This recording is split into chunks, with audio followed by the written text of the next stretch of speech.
Ndizonto ndichi ndi mulalu naye atenze gwe pakako status yange tayinza gisobola kubanga nzi esawa yo nawe njagalira ninye nyonyi nengenda mu America nimo October nali mu America yicha atasobola baba mu deporting she's a loser ali kuna atunda bintu bya family yaffe toyinza kwata takali ebale okuli n'embuga eyazimbibwa mu 1905 gwomukazi eyajja yazalibwa mu 1956 otunde embuga eyo tekisoboka tujja kufiirawo abafamile bonna bali mabega waffe ate n'abeekyalo ate ennaku zino nina okubanyonnyola kino nti batenants be basitinga ne stake ku ttaka kubanga nannyini ttaka olinako 30% ab'ebibanja balinako 70%.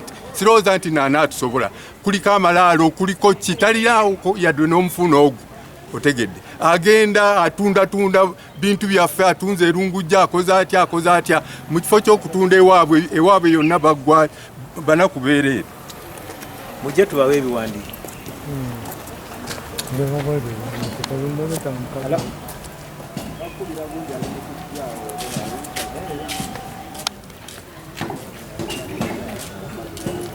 solo zeza fe yaita no right agegele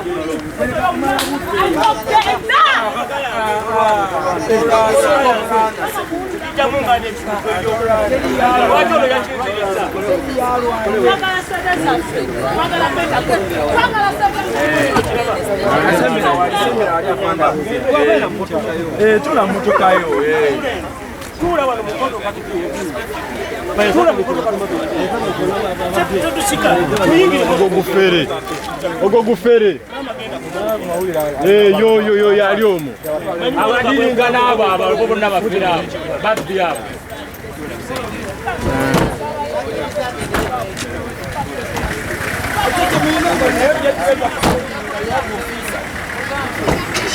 Solo zeza fe yaita no right agegele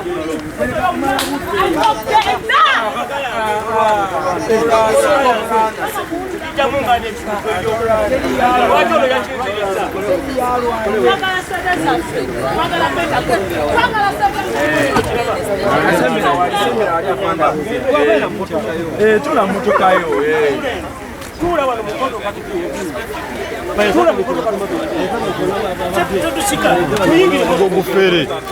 Ogo gufere.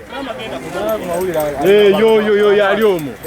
Abadiringa n'abo abaloko bonna bafira babbi abo.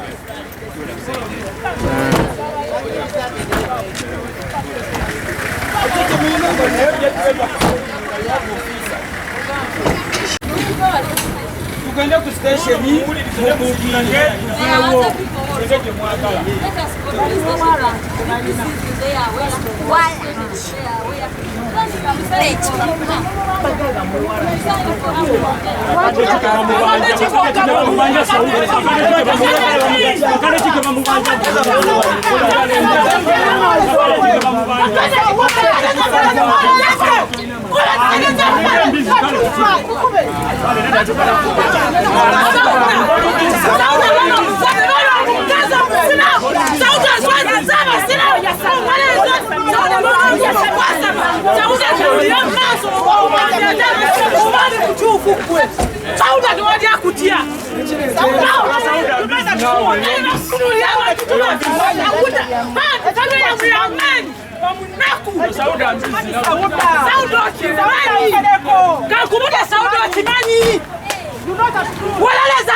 shall plead guilty.